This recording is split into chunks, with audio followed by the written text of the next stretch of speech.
إن الحمد لله نحمده ونستعينه ونستغفره ونعوذ بالله من شرور أنفسنا ومن سيئات أعمالنا من يهده الله فلا مضل له ومن يضلل فلا هادي له أشهد أن لا إله إلا الله وحده لا شريك له وأشهد أن محمدا عبده ورسوله اللهم إنا نسألك علما نافعا ورزقا طيبا وعملا متقبلا أصبحنا على فطرة الإسلام وعلى كلمة الإخلاص وعلى دين نبينا محمد صلى الله عليه وسلم وعلى ملة أبينا إبراهيم حنيفا مسلما وما كان من المشركين اللهم بك أمسينا اللهم بك أصبحنا وبك أمسينا وبك نحيا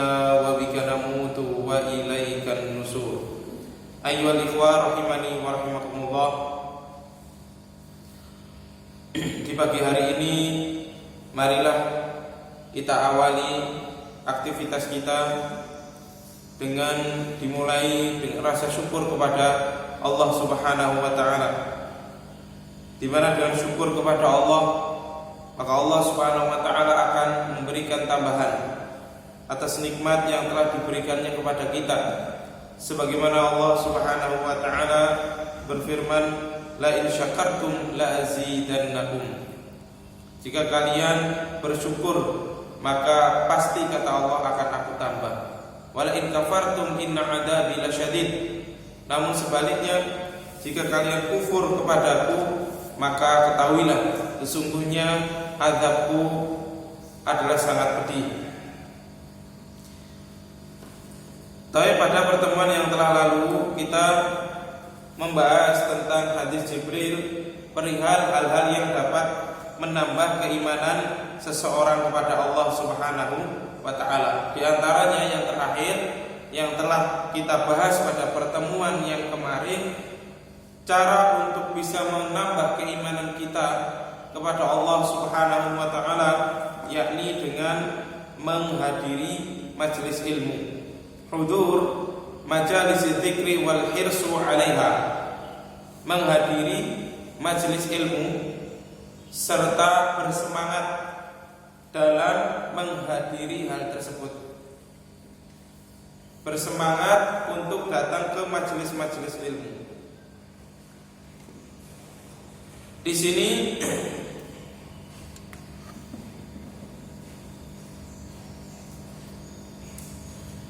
disebutkan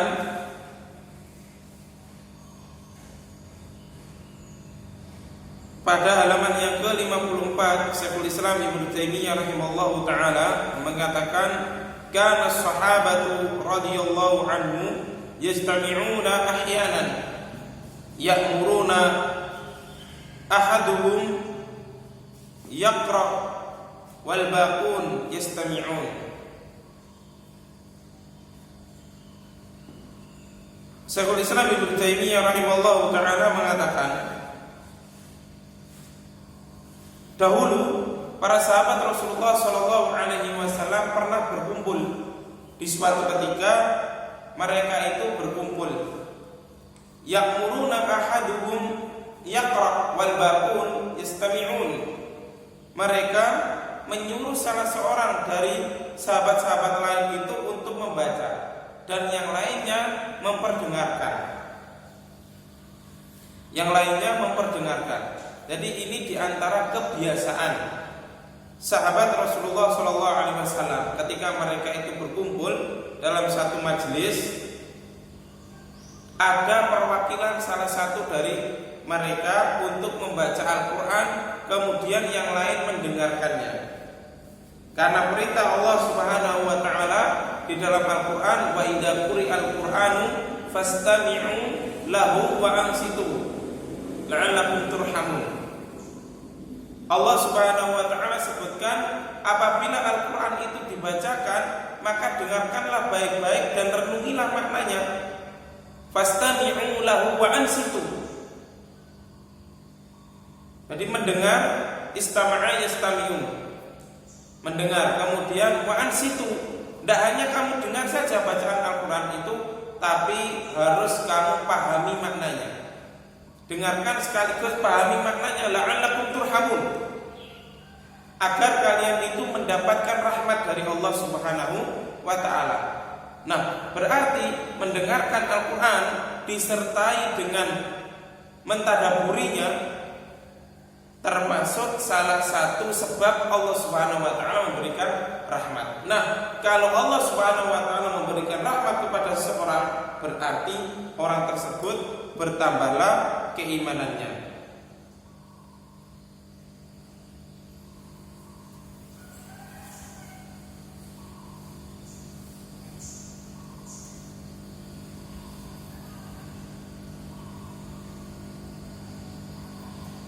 Wa kana Umar bin Khattab radhiyallahu anhu,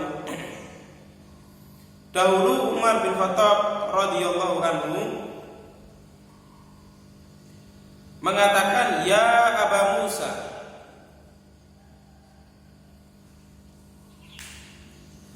wahai Abu Musa al-Asy'ari radhiyallahu anhu, dzakirna Rabbana fayaqra wa hum yastami'un. Umar bin Khattab radhiyallahu anhu pernah berkata kepada Abu Musa al-Asy'ari, wahai Abu Musa al-Asy'ari, dzakir Rabbana, ingatkanlah kami kepada Allah Subhanahu wa ta'ala. Fayaqra, kemudian Abu Musa al-Asy'ari membaca sebagian dari ayat-ayat Al-Quran, wa hum yastami'un, dan dalam keadaan para sahabat yang lainnya itu mendengarkan apa yang dibaca oleh Abu Musa al-Asy'ari radhiyallahu anhu, dimendengarkan. Nah, ini diantara adab bagaimana kita itu bertolak ilmu.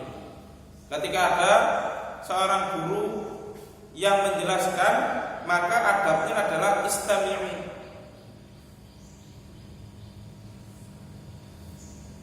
Mereka itu atau para thalib itu mendengarkan apa yang disampaikan oleh gurunya, bukan ngobrol sendiri atau bahkan ada yang membawa makanan atau minum pada saat majelis ilmu. Nah, ini sebagaimana yang sudah kita katakan pada beberapa pertemuan yang lalu, hadir di majelis ilmu itu berbeda dengan mendengarkan ilmu via Zoom atau bermajelis melalui media massa, entah internet, YouTube atau Facebook. Itu berbeda dengan mendatangi langsung di majelis ilmu tersebut. Karena ya diantaranya ketika kita bermajelis via Zoom atau istilahnya majelisnya itu dengan cara daring, maka tidak menutup kemungkinan kita itu tidak akan tinggal di satu tempat. Pasti kita tinggal, atau bahkan terkadang kita sambil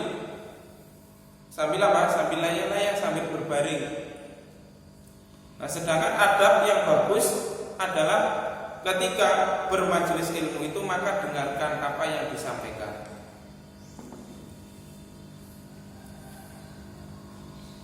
Nah, alasannya kenapa ketika seorang itu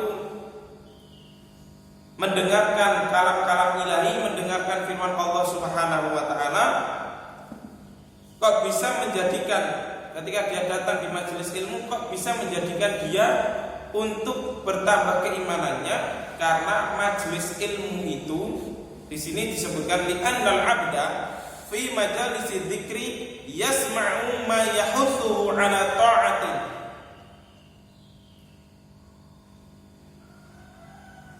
Karena seorang hamba apabila dia berada di majelis ilmu, majelis dzikir, pasti dia itu mendengarkan segala sesuatu yang dapat mendorong dirinya untuk berbuat ketaatan. Ini sebagaimana sudah kita katakan kemarin bahasanya majelis ilmu itu hendaknya bisa mendatangkan hati seseorang untuk khasyah kepada Allah Subhanahu wa ta'ala, untuk takut kepada Allah, ingat kepada Allah. Inilah majelis zikir atau majelis ilmu yang bagus. Jadi semakin belajarnya seseorang itu bukan semakin menjadikan dirinya sombong atau merendahkan orang lain, tapi dengan ilmu yang dimilikinya dia itu semakin takut kepada Allah Subhanahu wa ta'ala, sehingga setiap perkataan maupun perbuatannya dia itu hati-hati. Nah, sudah kita sebutkan juga bahwasanya majelis ilmu itu harus mendatangkan rasa takut kepada Allah. Kalau di majelis ilmu tersebut justru malah membuat orang lain itu sombong, dia berbangga dengan dirinya, maka ada yang salah. Entah muridnya yang salah atau gurunya yang salah dalam mendidik atau dalam berniat. Ini sebagaimana yang sudah kita jelaskan. Jadi bermajelis ilmu, menghadiri majelis ilmu, bertolabul ilmi itu yahutsuhu ala ta'atin, mendorong orang yang hadir itu untuk menambah ketaatannya kepada Allah Subhanahu wa ta'ala. Bukan sebaliknya, justru malah dia itu menjauh dari Allah, atau justru malah dia itu sombong dengan ilmu yang dimilikinya. Paham? Karena kemungkinan merasa ilmu yang dimilikinya adalah ilmu yang unik, yang jarang dimiliki oleh orang lain yang ada di tempatnya, sehingga dia membanggakan diri, merasa dirinya yang paling bisa sendiri. Jadi majelis ilmu yang sebenarnya adalah mengajarkan seseorang itu wa yahutsuhu ala ta'atihi, mengarahkan, mendorong manusia untuk menjauhkan, mendekatkan diri kepada Allah dan mengerjakan ketaatan. Ghafala anha wa ma yadhkuru fi maksiatin waqa'a fiha liyantahiya. Nah, di majelis ilmu juga tujuannya itu tiada lain untuk melalaikan manusia, melalaikan orang yang hadir di dalamnya dari maksiat dan supaya berhenti dari berbuat maksiat. Ini adalah tujuan majelis zikir atau bertolabul ilmi, menghadiri majelis. Jadi tujuannya agar orang yang hadir itu semakin dia taat kepada Allah dan semakin menjauhi maksiat yang dia lakukan. Paham? Jadi makanya kita sebutkan bahwasanya dakwah itu tidak mencari kuantitas tapi kualitas.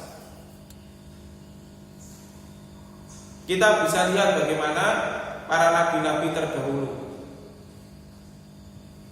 tidak berbangga dengan banyaknya pengikut, tidak berbangga dengan banyaknya pengikut,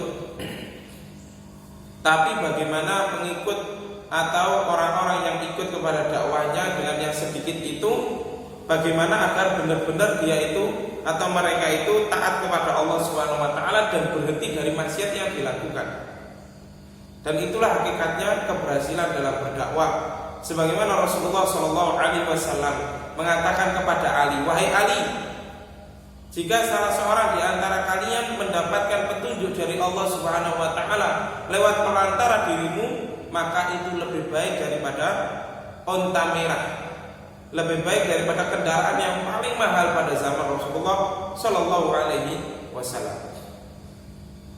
Dan kita bisa lihat dalam sejarah bagaimana Rasulullah SAW dulu hidup. Rasulullah SAW hidup dengan banyaknya kaum muslimin pada saat itu yang masuk ke dalam Islam, apalagi di fase Madinah. Tapi Rasulullah SAW mengetahui, karena tidak semua orang yang ikut kepada beliau SAW itu murni imannya, murni akidahnya. Tapi di situ ada segerombolan kaum munafikin yang justru malah menikam dari belakang. Dan bahkan Rasulullah SAW pun memperingatkan akan bahaya daripada orang-orang munafikin. Yang pertama, yang kedua, dakwah itu membutuhkan waktu yang lama. Karena dakwah itu tidak semudah membalikkan tangan. Dan hidayah itu milik Allah Subhanahu wa taala. Perorangan tidak bisa memberikan hidayah kepada orang lain. Yang bisa dia berikan adalah hidayatul bayan, memberikan penjelasan. Tapi hidayatul taufik itu milik Allah Subhanahu wa taala. Kita bisa lihat bagaimana Nabi Nuh alaihissalam yang beliau berdakwah sampai 950 tahun, dan disebutkan bahwasanya umat beliau hanya 80, tidak sampai 100 selama 950 tahun. Jadi oleh karena itu sejak dari dulu kita berada di sini, apa yang kita dapatkan selalu kita syukuri. Karena kita yakin dengan syukur yang kita panjatkan kepada Allah, pasti Allah Subhanahu wa taala itu akan memberikan tambahan.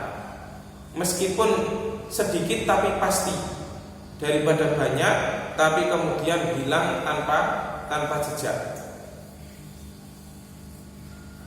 Paham ya? Paham? Jadi jangan sampai kita itu cepat dalam merasa puas dan bahkan sampai lupa untuk bersyukur kepada Allah Subhanahu wa taala. Jangan seperti wanita. Wanita itu kalau diberi banyak dia bersyukur, tapi kalau diberi sedikit dia itu kufur. Sehingga dikategorikan oleh Rasulullah SAW sebagai kufur athim. Kufur karena nikmat yang sedikit. Diberi sedikit dia berkeluh kesah, tidak bersyukur kepada Allah. Nah ini jangan. Apapun yang diberikan oleh Allah Subhanahu wa taala untuk kita, terlebih untuk dakwah kita yang ada di Al-Qalam ini, syukuri meskipun itu hanya sedikit. Karena kita tidak tahu dengan sedikit itu nanti ketika kita itu sudah meninggal bisa memberikan kepada pengertian kepada yang lainnya. Misalkan antum di sini ada 5 orang, kemudian dari satu nanti membawa 10 orang, dari satu membawa 10 orang, sudah 50 orang. Itu sudah menjadi amal jariah antum. Hanya dengan 10 orang. Di dalam hadis Rasulullah SAW menyebutkan bahwasanya amal jariah itu adalah hanya ada 3. Apa amal jariah? Yang pertama, yang tidak akan putus pahalanya, sedekahun jariyatun atau sedekahun jariyatin, atau ilmin yuntafa'u bih, atau ilmin atau waladin sholihin yad'u lah. Hanya 3 itu. Mengajak orang untuk pergi jamaah tidak ada. Tapi ilmu yang kita ajarkan, kemudian ilmu tersebut diamalkan oleh orang yang kita ajarkan, kemudian ditularkan kepada yang lain, itulah sedekah jariah kita. Meskipun kita sudah meninggal, insya Allah kita akan mendapatkan pahala jariah. Paham? Nah, jadi intinya majelis ilmu itu harus mengajarkan seseorang untuk taat kepada Allah Subhanahu wa ta'ala, kemudian untuk menjauhi maksiat. Paham ya? Jadi inilah hakikat tujuan daripada kita bermajelis, kita berhalaqah. Apakah hal ini dijumpai dalam majelis sanad? Tidak akan dijumpai. Karena di majelis sanad itu hanya membaca atau dibacakan oleh salah seorang dari murid sang guru kemudian diijazahkan. Kemudian mendapatkan ijazah dari sang guru. Tidak ada mengarah kepada ketaatan. Artinya diajarkan untuk taat kepada Allah Subhanahu wa ta'ala dan meninggalkan maksiat, itu tidak kita jumpai dalam majelis ilmu, kecuali gurunya itu memberikan penjelasan sedikit dari makna apa yang dibaca. Jadi dalam majelis sanad. Dan itu jarang sekali kita jumpai. Di majelis sanad yang pernah kita ikuti, ya hanya membacakan saja. Oh, namanya majelis sama. Jadi mendengarkan apa yang dibaca oleh salah seorang dari peserta tersebut, kemudian diijazahkan oleh gurunya, karena membacanya sesuai dengan riwayat. Itu memang termasuk kategori bentuk ketaatan kepada Allah Subhanahu wa taala. Merupakan bentuk ibadah kepada Allah, karena merupakan amalan jawarih yang dapat menambah keimanan seseorang. Tapi di majelis sanad itu tidak kita jumpai bagaimana orang itu dipahamkan tentang makna daripada yang dibaca tersebut. Karena setiap majelis sanad itu yang dibaca itu tidak ayat per ayat. Artinya tidak satu ayat dijelaskan dengan satu ayat, tidak, tapi langsung satu kitab.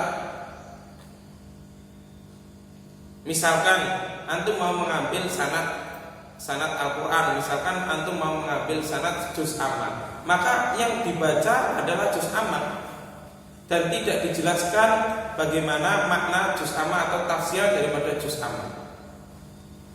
Karena yang diburu itu adalah sanad, bukan kepahaman atau pemahaman yang ada di dalam kandungan juz amma tersebut.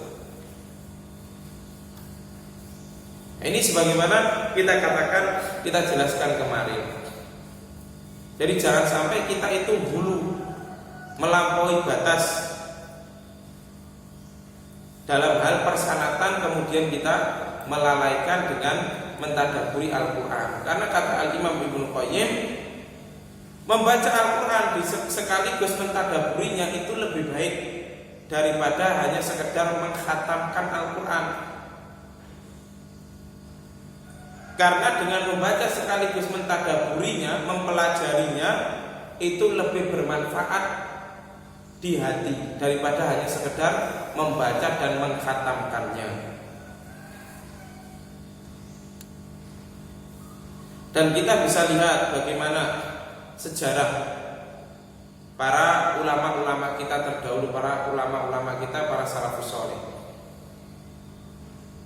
Mereka tidak terlalu membesar-besarkan dalam hal urusan sanad, tapi yang ditekankan atau yang mereka pelajari bagaimana beradab, bagaimana berakidah yang benar, bagaimana beradab yang benar,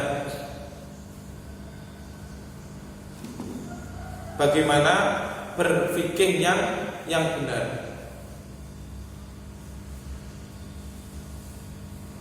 Dan ini pernah kita jumpai pada saat kita dahulu pernah terjun dalam dunia pengambilan sanad.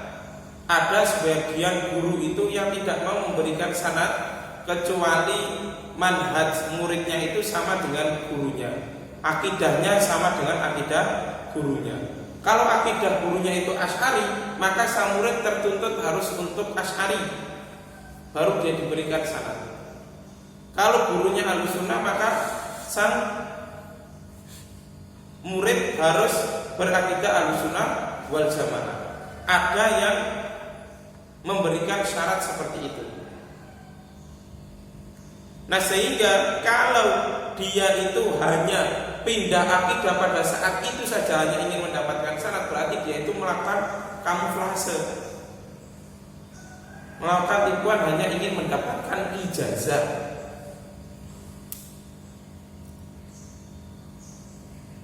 Paham? Jadi marilah kita kembali kepada prinsip awal, bagaimana Al-Quran ini diturunkan.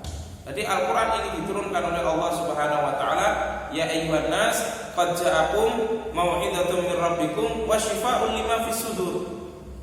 Jadi Al-Quran itu diturunkan Allah Subhanahu wa taala sebagai mau'izah, sebagai nasihat yang bagus untuk manusia, wa syifaa'un lima fis sudur, dan untuk obat hati. Itu Al-Quran. Nah, bagaimana kita bisa mengambil pesan-pesan dari Al-Quran? Yakni dengan mempelajarinya.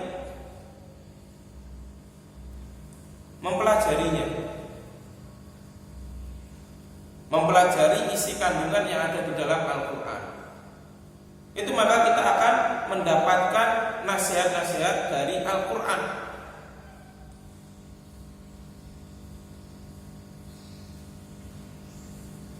Kemudian di sini disebutkan wa yadkhulu tahta hadzal sabab sababun akhar min maqwiyatil iman wa huwa musahabatul akhyar.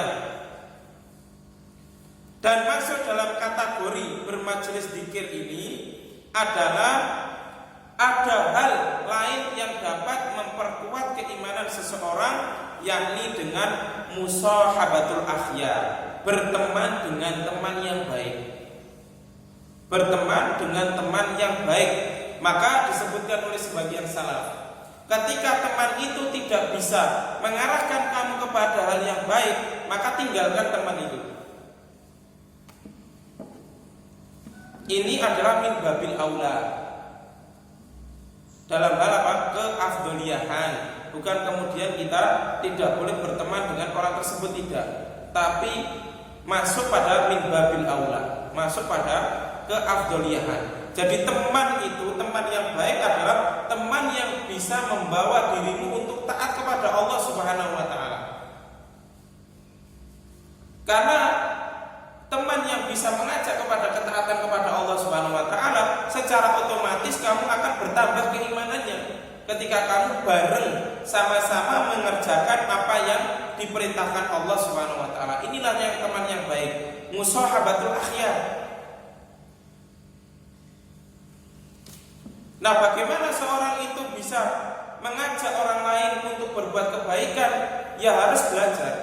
Kalau orang itu tidak tahu mana yang ma'ruf, tidak tahu kebaikan, mana mungkin bisa mengajak temannya untuk berbuat baik? Tidak mungkin. Oh, dia sendiri dalam keadaan bodoh, dia sendiri dalam keadaan tidak tahu mana yang ma'ruf, mana hal yang baik. Dia sendiri tidak tahu kebaikan, mana mungkin dia bisa mengarahkan, mengajak manusia, mengajak temannya untuk melakukan kebaikan. Kecuali kebaikan yang maklum bid-darurah, kebaikan yang sudah pasti, misalkan sholat 5 waktu, itu adalah kebaikan yang maklum bid-darurah, semua orang sudah tahu. Tapi hal-hal yang sifatnya butuh pemikiran-pemikiran, maka dia tidak akan tahu kecuali dia itu belajar. Atau berkaitan dengan sunnah-sunnah Rasulullah SAW, dia tidak akan bisa mengajak temannya untuk mengerjakan sunnah kalau orang tersebut tidak paham sunnah. Dan dia juga tidak akan bisa melarikan temannya dari perbuatan dosa kalau dia tidak tahu bahwasanya itu adalah perbuatan dosa. Nah, inilah pentingnya Al-Quran itu tidak hanya sekedar dibaca, tapi dipahami. Mana yang Al-Quran anggap itu adalah mungkar, maka agar kita ketahui dan jangan sampai kita melakukan kemungkaran itu. Mana yang dianggap Al-Quran sebagai hal yang ma'ruf, maka kita kerjakan yang ma'ruf itu untuk kita tularkan kepada yang lainnya. Allah Subhanahu wa taala berfirman, wasbir nafsaka ma'al ladzina yad'una rabbahum bil ghadati wal 'ashyi yuriduna wajhah wa la ta'du 'ainaka 'anhum turidu zinatal hayatid dunya wa la tuti' man aghfalna qalbahu 'an dzikrina wattaba'a hawahu wa kana amruhu furuta. Surah Al-Kahfi ayat yang ke-28. Silakan dibuka terjemahnya. Wasbir nafsaka ma'al ladzina yad'una rabbahum bil ghadati wal 'ashyi yuriduna wajhah wa la ta'du 'ainaka 'anhum turidu zinatal hayatid dunya wa la tuti' man aghfalna qalbahu 'an dzikrina wattaba'a hawahu wa kana amruhu furuta. Silakan dibaca Al-Kasrun terjemahnya. Dan bersabarlah engkau Muhammad bersama orang yang menyeru Tuhannya pada pagi dan senja hari dengan mengharap keridhoannya, dan janganlah kedua matamu berpaling dari mereka karena mengharapkan perhiasan kehidupan dunia, dan janganlah engkau mengikuti orang yang hatinya telah kami lalaikan dari mengingat kami serta menuruti keinginannya dan keadaannya sudah melewati batas. Jazakumullahu khairan. Nah, di sini Allah Subhanahu wa taala itu perintahkan agar Rasulullah sallallahu alaihi wasallam dan orang-orang yang beriman wasbir nafsaka ma'al ladzina yad'una rabbahum bil ghadati wal 'ashyi yuriduna wajhah. Sabar dalam merasakan pahitnya berteman dengan orang-orang yang mendakwahkan agama Allah Subhanahu wa taala. Yang mereka itu ketika mendakwahkan agama Allah Subhanahu wa taala yuriduna wajhah, yang dia inginkan adalah pahala di sisi Allah Subhanahu wa taala. Wala ta'tu 'ainaka anhum turidu zinatal hayatid dunya. Jangan sampai kamu sekali-kali berpindah meninggalkan mereka hanya demi keinginan urusan dunia, perhiasan dunia. Wala tuti man aghfalna qalbahu an dzikrina, dan jangan pula kamu mentaati orang-orang yang hatinya telah kami lalaikan dari mengingat Allah Subhanahu wa taala. Wattaba'a hawahu, dan mengikuti hawa nafsunya, dan mereka itulah sudah melampaui batas. Jadi kita di sini diperintahkan oleh Allah Subhanahu wa taala, yang namanya dakwah itu pasti banyak sekali tantangan. Karena itu Allah katakan fasbir, kamu itu harus sabar dengan orang-orang yang mendakwakan agama Allah Subhanahu wa taala. Jangan sampai matamu itu melirik ke kanan dan ke kiri hanya untuk mendapatkan kenikmatan dunia, sehingga kamu tidak lagi bersabar dan kamu meninggalkan teman-temanmu, meninggalkan sahabat-sahabatmu yang mereka itu mendakwakan agama Allah Subhanahu wa taala dengan ikhlas. Dan kita bisa lihat bagaimana orang-orang yang mendakwakan agama Allah Subhanahu wa taala, mereka diberikan harta yang pas-pasan oleh Allah Subhanahu wa taala. Dan itulah yang namanya ujian, sehingga terkadang orang yang kalau tidak kuat dengan ujian itu, maka teman-temannya itu akan menjauhinya. Tapi teman yang sejati adalah akan senantiasa bersama orang tersebut baik susah maupun senang. Jangan sampai kita seperti sebagian orang, ketika teman kita itu dalam keadaan kaya, banyak harta, diparaki.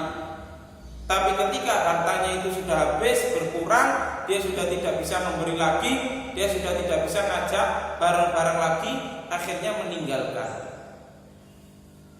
Nah, ini adalah contoh teman yang egois. Teman yang egois, hanya ingin mementingkan dirinya sendiri. Kalau saya sudah tidak bisa memberikan, kalau saya sudah tidak bisa mengambil manfaat dari orang itu, ya sudah, pergi. Nah, ini adalah termasuk orang yang egois. Oleh karena itu Allah sebutkan fasbir nafsak, sabarlah, tahan diri. Jangan sampai kamu meninggalkan orang-orang yang dia itu berdakwah di jalan Allah Subhanahu wa taala hanya karena kamu melirik ke kanan dan ke kiri untuk mendapatkan kesenangan dunia.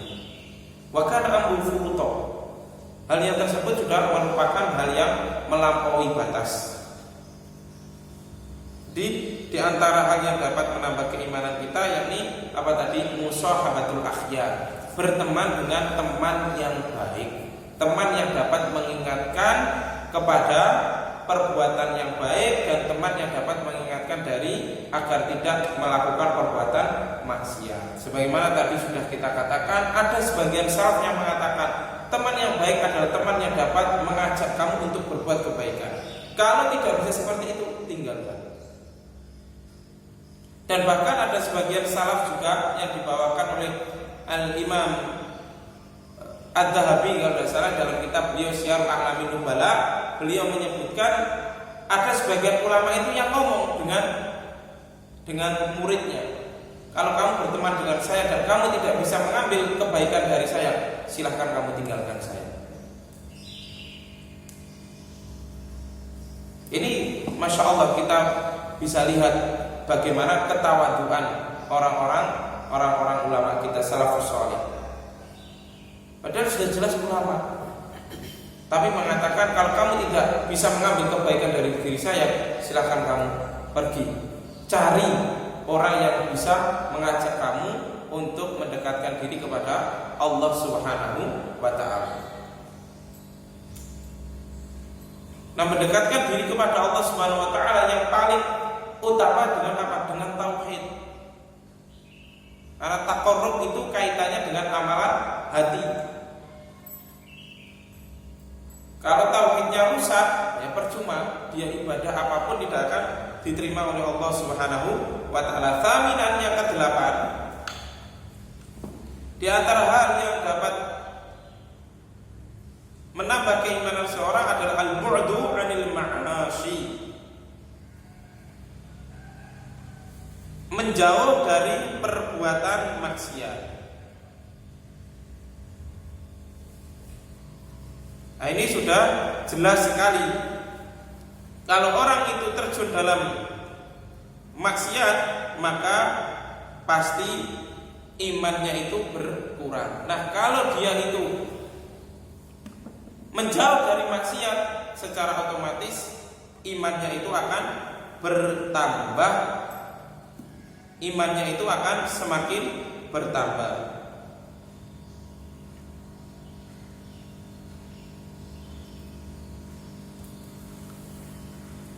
Di sini disebutkan perkataan Syekhul Islam Ibnu Taimiyah rahimahullahu taala, ghadul basar, menundukkan pandangan dari melihat lawan jenis, yurithu thalathi fawaid, bisa mewariskan atau bisa memberikan fungsi 3 perkara. Yang pertama, halawatul iman, waladatuhu, manisnya keimanan dan lezatnya keimanan. Ini kalau orang tidak mengumbar pandangannya, tidak melihat hal-hal yang diharamkan Allah Subhanahu wa taala, melihat menundukkan pandangan mata dari lawan jenis yang bukan mahramnya, menundukkan pandangan matanya dari melihat film-film yang di situ terdapat aurat, apalagi na'udzubillahi min dzalik film-film porno. Kalau meninggalkan hal itu, kata Syekhul Islam Ibnu Taimiyah rahimahullah taala, orang tersebut akan mendapatkan halawatul iman wal ladzatu, akan mendapatkan manisnya keimanan dan enaknya dia itu beriman kepada Allah Subhanahu wa taala. Sebaliknya, kalau orang itu tidak mampu untuk menundukkan pandangannya, maka dia itu akan, hatinya ini akan selalu kotor, atau dalam istilah kita adalah fiktor, pikirannya itu akan kotor ketika dia itu mengumbar pandangannya melihat lawan jenis yang bukan mahramnya. Di situ akan dihantui dengan perasaan-perasaan apa?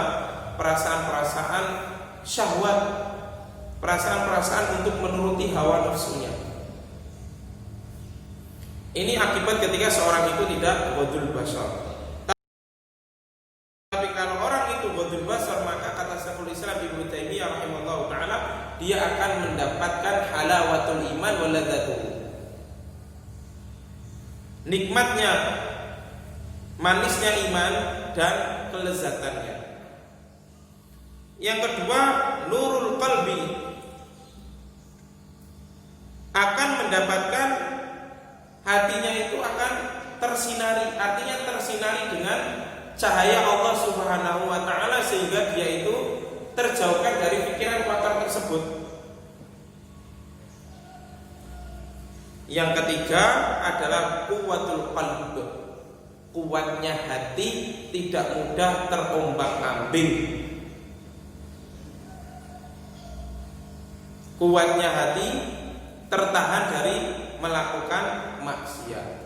Nah, kalau orang itu tidak ghadul basar, mengumbar pandangannya, maka dia itu tidak akan tahan dengan godaan sana sini. Karena kalau mata yang berkaitan dengan jawari saja dia tidak mampu menahan, apalagi dalam hatinya. Oleh karena itu dikatakan oleh sebagian salaf bahwasanya hati ini lemah dan syubhat itu menyambar. Tapi kalau dulu di majelisnya Ustaz Badrul Salam, gimana? hati akhwat ini lemah, jenggot ikhwan menyambar-nyambar. Ini akibat kenapa? Akibat karena tidak bisa menundukkan pandangan.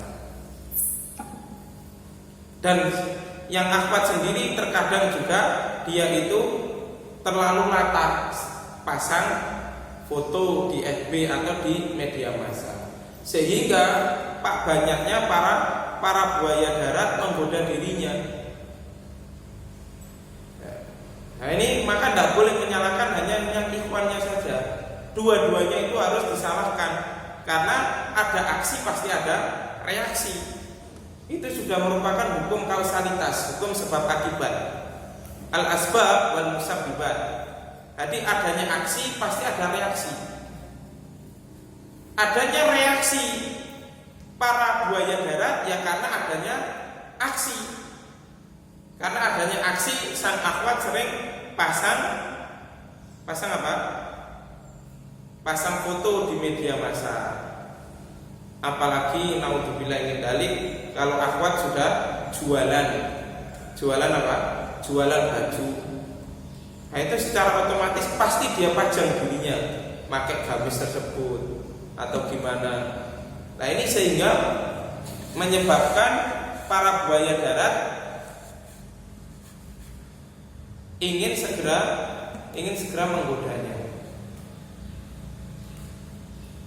Ini jadi kalau orang itu tidak bisa ghadul basar, maka hatinya itu akan lemah, mudah tergoda.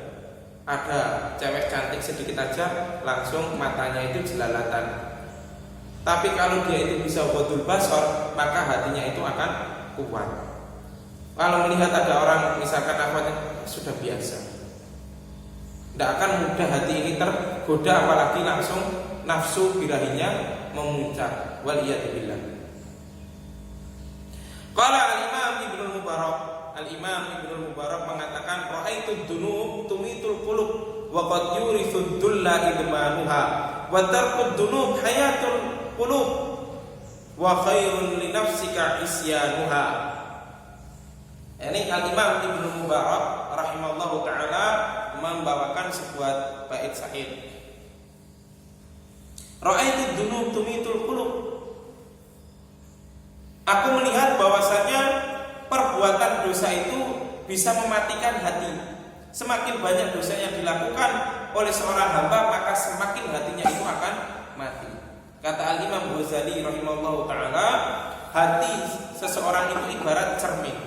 Ketika orang itu melakukan maksiat, maka akan ada satu titik hitam di cermin tersebut. Semakin banyak maksiat yang dilakukan, maka akan semakin banyak titik hitam di cermin tersebut, bahkan sampai tidak kelihatan cerminnya.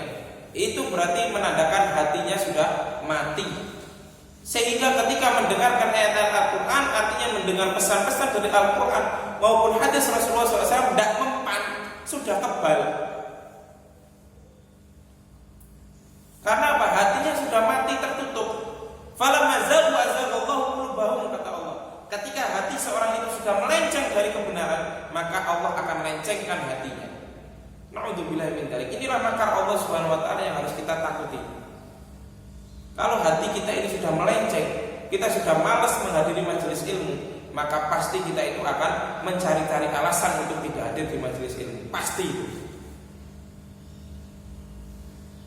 Kalau orang itu ya sudah, kita bisa lihat sendirilah bagaimana kita itu teman-teman kita yang sudah lama libur sekarang karena efek dari Covid, efek dari corona. Ketika diajak untuk masuk lagi sekolah atau bertolak ilmu, akan keluar malasnya, akan keluar malasnya. Ini akibat dari karena sudah lamanya tidak belajar, tidak menghadiri majelis ilmu. Syukur kalau dia itu masih bisa kembali, tapi kalau tidak, falamma zaghu azaghallahu qulubahum. Ketika berpaling, maka hatinya akan sekalian dipalingkan oleh Allah Subhanahu wa taala. Na'udzubillahi min dzalik. Nah, ini juga pentingnya, jangan sampai kita itu berteman dengan orang-orang yang buruk. Kalau kita berteman dengan orang-orang yang buruk, kemudian kita katut dengan orang buruk tersebut, maka kembali kepada kebaikan itu akan susah. Kita kembali kepada kebaikan pun akan susah. Tapi kalau kita berteman dengan orang yang baik, kita berteman dengan orang buruk, kemudian kita mengikuti mereka, itu mudah. Tapi kalau orang itu sudah jelek, kemudian dia itu mau kembali lagi kepada yang baik, itu agak susah. Dan itulah sudah merupakan sunatullah, karena sebagai ujian bagi dirinya. Tapi kalau orang itu sudah baik, kemudian dia berteman dengan orang yang jelek, maka dia itu akan mudah terkontaminasi. Itu pasti. Kalau bahasa guru saya dulu itu, gak ana wedhus waras iku nular, sing ana iku wedhus gudiken. Jadi kambing yang sakit itulah yang menularkan penyakitnya kepada kambing yang sehat, bukan sebaliknya. Ini maknanya tadi. Kita sekarang ini katakanlah sudah berteman dengan orang-orang yang baik. Ketika kita di suatu saat kita bertemu dengan teman-teman kita yang buruk, kemudian kita ikut nongkrong ngopi, kemudian kita ikut ke sana kemari dengan dirinya, tidak menutup kemungkinan kita akan mudah untuk diajak untuk melakukan keburukan. Karena kita tidak ada jaminan. Apalagi kita ini manusia, makhluk yang banyak melakukan kesalahan. Wa qad yurithu dulla idmanuha, kata Al-Imam Ibnu Mubarak, dan perbuatan dosa itu membuat orang itu hina. Membuat orang itu hina. Sepandai apapun dirinya, semulia apapun kedudukannya, semulia apapun nasabnya, ketika dia itu melakukan perbuatan maksiat, pasti dia itu akan menjumpai kehinaan, pasti akan dihinakan oleh orang. Tidak mungkin tidak. Wa tarkud dzunub hayatul qulub, meninggalkan perbuatan dosa merupakan menjadi sebab kehidupan bagi hati orang tersebut. Wa khairun li nafsika isyanuha, dan sebaik-baik untuk dirimu adalah kamu meninggalkan perbuatan dosa tersebut. Ini kata Al-Imam Ibnu Mubarak rahimahullah ta'ala. Yang kesembilan, di antara yang dapat menambah keimanan kita adalah al-iktsaru minan nawafil wat ta'at, memperbanyak melakukan amalan sunnah. Memperbanyak melakukan amalan sunnah.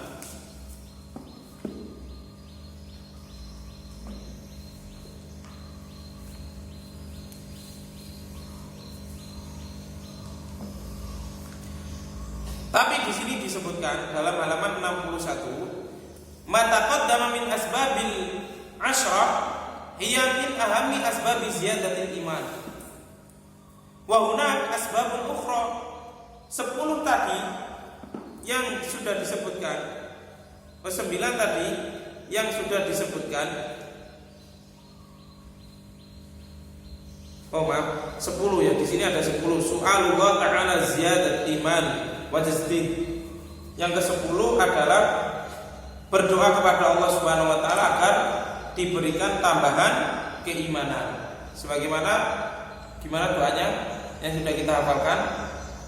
Allahumma, doanya bagaimana? Allahumma zidni imanan wa yaqinan wa fikhan. Itu doanya, itu jangan lupa.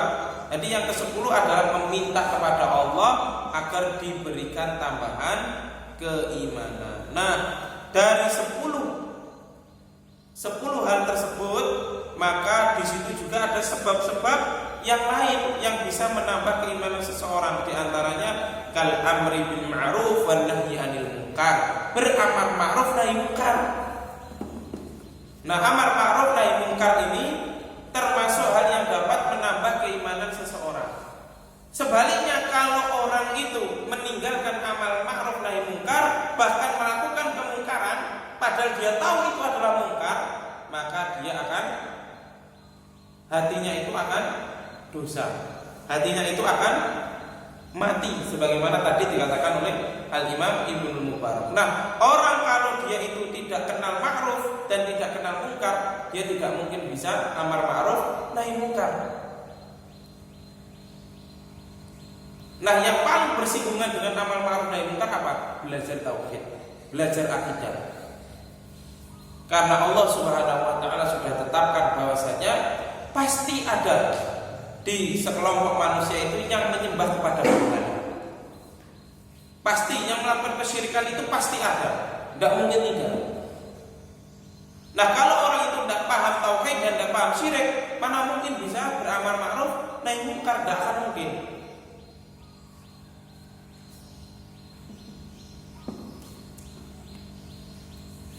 Jadi amar ma'ruf nahi munkar.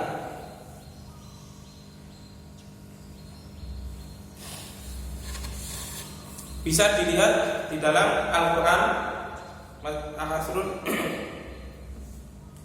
pada kalimat lu'inal ladzina kafaru min bani Israil ala lisani Dawud wa Isa bin Maryam.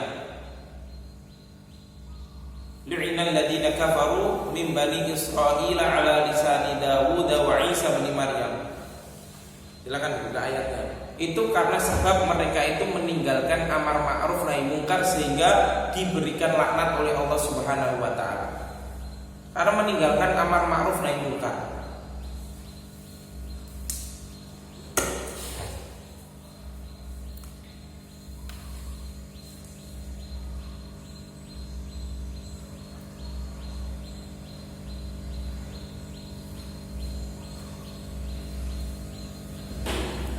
Ketemu?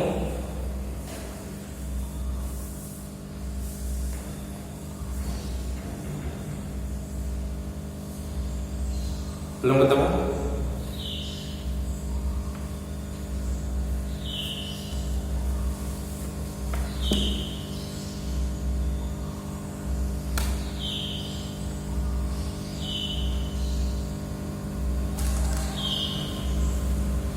Ada di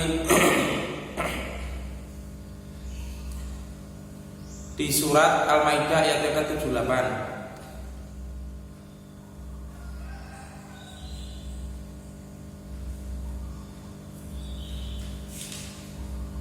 Sudah ketemu? 78, 79. Coba dibaca. Lu'inal ladzina kafaru.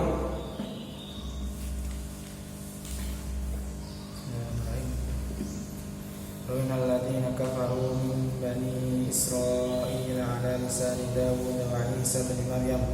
Dzalika bima asaw wa kanu ya'tadun.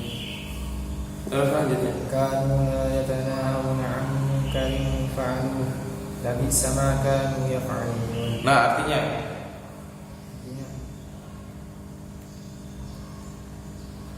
orang-orang kafir dari Bani Israel telah dilaknat melalui lisan atau ucapan Daud dan Isa putra Maryam. Yang demikian itu karena mereka durhaka dan selalu melampaui batas. ya, durhaka karena melampaui batas. Kemudian lanjutnya Mereka saling mencegah perbuatan mungkar. Nah, mereka tidak menegakkan amar ma'ruf nahi munkar. Mereka tidak menegakkan ingkarul munkar sehingga diberikan laknat oleh Allah Subhanahu wa taala. Lu'inal ladzina kafaru min bani Israil ala lisani Dawud wa Isa bin Maryam. Dzalika bima asaw wa kanu ya'tadun. Karena mereka tidak menegakkan amar ma'ruf nahi munkar sehingga diberikan laknat oleh Allah Subhanahu wa taala. Nah, kalau orang itu tidak paham dengan yang namanya mungkar, maka dia tidak akan bisa menegakkan ingkar mungkar. Tidak mungkin dia bisa menegakkan ingkar mungkar kalau dia itu tidak paham yang mungkar. Contoh sederhana saja. Ketika kalian belum mendalami dunia persilatan, maka kalian tidak akan tahu bahasanya, oh ternyata itu keliru, itu keliru, itu keliru.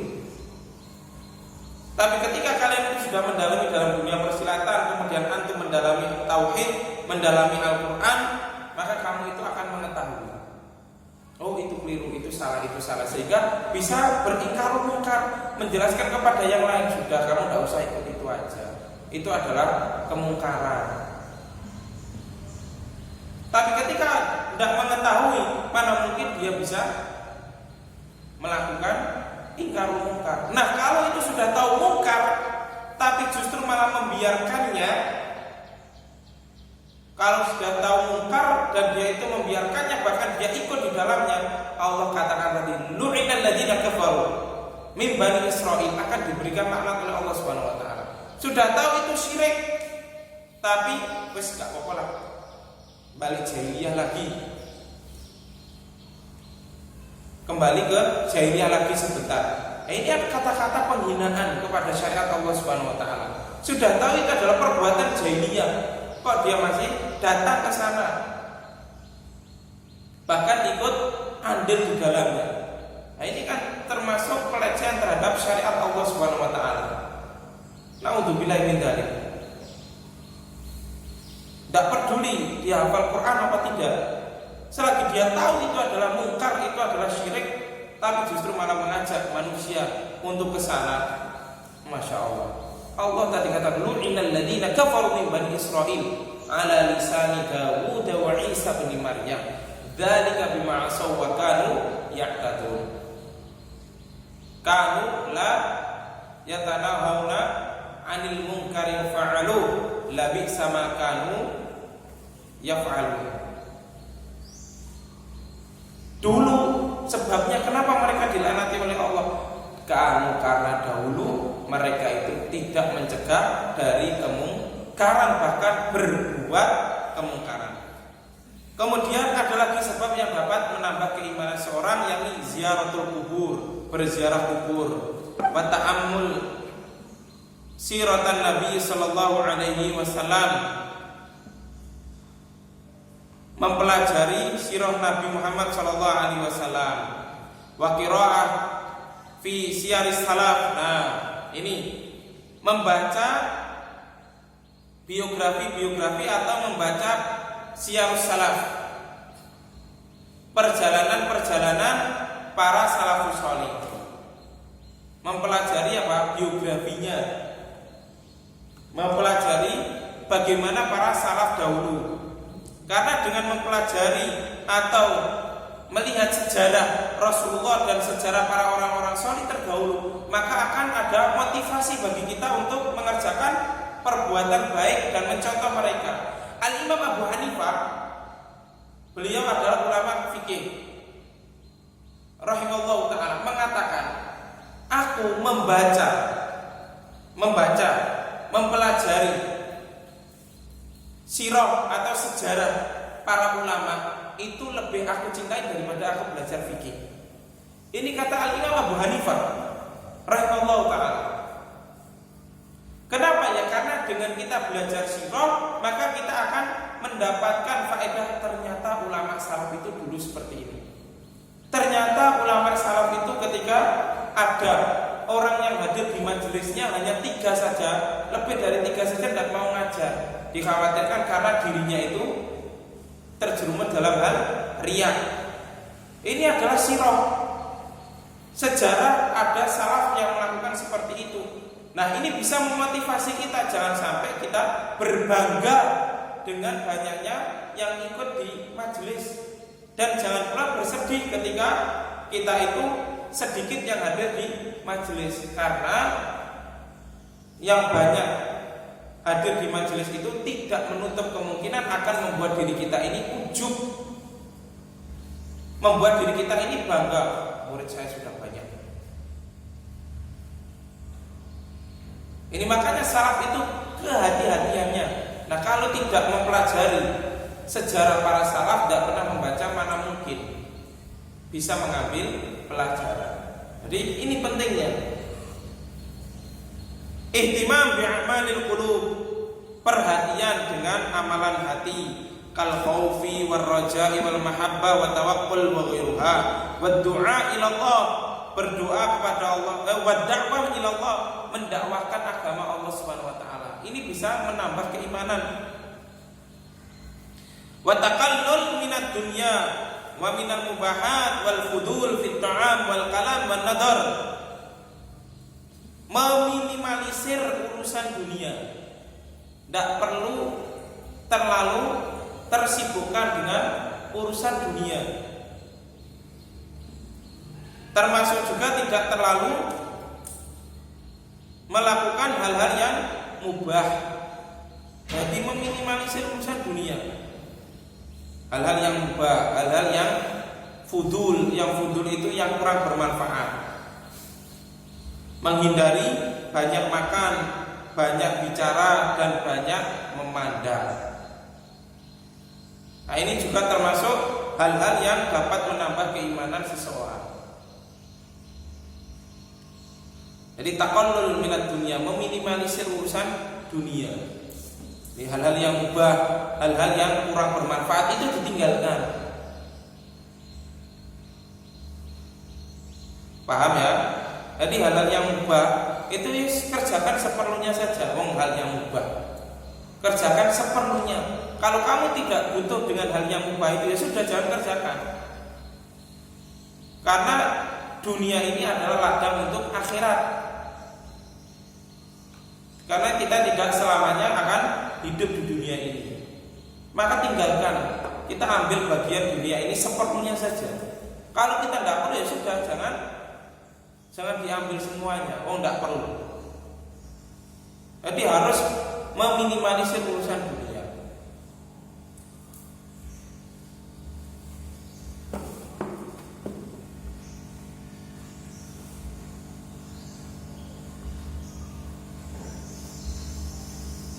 Wa tanbi' al-ibadah, berusaha keras untuk melakukan ibadah. Wa tadakkur manazilil akhirah, memperhatikan atau mempelajari yang berkaitan dengan akhirat. Wa munajatullah ta'ala wal inkisar baina yadayhi, munajat kepada Allah Subhanahu wa taala. Wa ta'dhimu hurumatih, mengagungkan kehormatan Allah Subhanahu wa taala. Wal wala wal bara. Nah, terakhir ini wala dan bara, loyalitas dan benci, itu penting untuk menambah keimanan kita. Karena kembali kepada tadi, berteman tadi. Kita lihat teman kita. Kalau kita berwala dengan orang-orang ahlul ma'asi, kita berwala dengan orang-orang syirik, maka mana mungkin iman kita bisa bertambah. Kalau wala kita dengan orang-orang beriman, ahlul iman, ahlul Islam, maka otomatis iman kita itu akan bertambah. Nah, inilah akidah yang penting, itu wala dan barok. Dan inilah merupakan bagian dari tauhid kita. Tauhid yang diajarkan oleh Rasulullah Sallallahu Alaihi Wasallam. Al-wala dan barok. Tidak wala di atas organisasi, tapi wala di atas tauhid, wala di atas Islam. Kalau dia itu Islam tapi ahlul ma'asi, bahkan ahlul syirik, ngapain kita wala dengan mereka? Tidak boleh. La tajidu qauman yu'minuna billahi wal yawmil akhir yuwadduna man haddallaha wa rasulahu walau kanu aba'ahum aw abna'ahum aw ikhwanahum aw ashiratahum. Itu Allah Subhanahu wa taala katakan tidak boleh wala berloyalitas dengan orang-orang yang memusuhi Allah, meskipun dia itu adalah bapak-bapak kita, sahabat-sahabat kita, sahabat kerabat kita, anak-anak kita. Itu saja Allah katakan tidak boleh. Nah, ini apalagi teman yang kita tidak tahu jelas bagaimananya. Ya, kok ada bahwasanya lebih lebih rekat persaudaraan di atas organisasi daripada persaudaraan dengan saudara seiman atau dengan saudara kandung. Ini kan perlu diluruskan. Dengan saudara kandung saja kata Allah Subhanahu wa taala, kalau dia itu menentang Allah dan Rasulnya, kamu jangan berwala, jangan berloyalitas dengan dirinya. Jadi itu diantara hal-hal yang dapat menambah keimanan kita, insyaallah biidznillah. Semoga Allah Subhanahu wa taala senantiasa menjaga hati kita, dan semoga Allah Subhanahu wa taala senantiasa memberikan taufik kepada kita agar kita bisa menambah keimanan kita kepada Allah Subhanahu wa taala. Wallahu taala alam bisawab, wal ilmu indallah. In uridu illa al-islaha mastata'tu wa ma taufiqi illa billah. Alaihi tawakkaltu wa ilaihi unib. Subhanakallahumma wa bihamdika asyhadu an la ilaha illa anta astaghfiruka wa atubu ilaik. Wa sallallahu ala nabiyyina Muhammadin wa ala alihi wa sahbihi ajma'in. Wassalamu alaikum warahmatullahi wabarakatuh.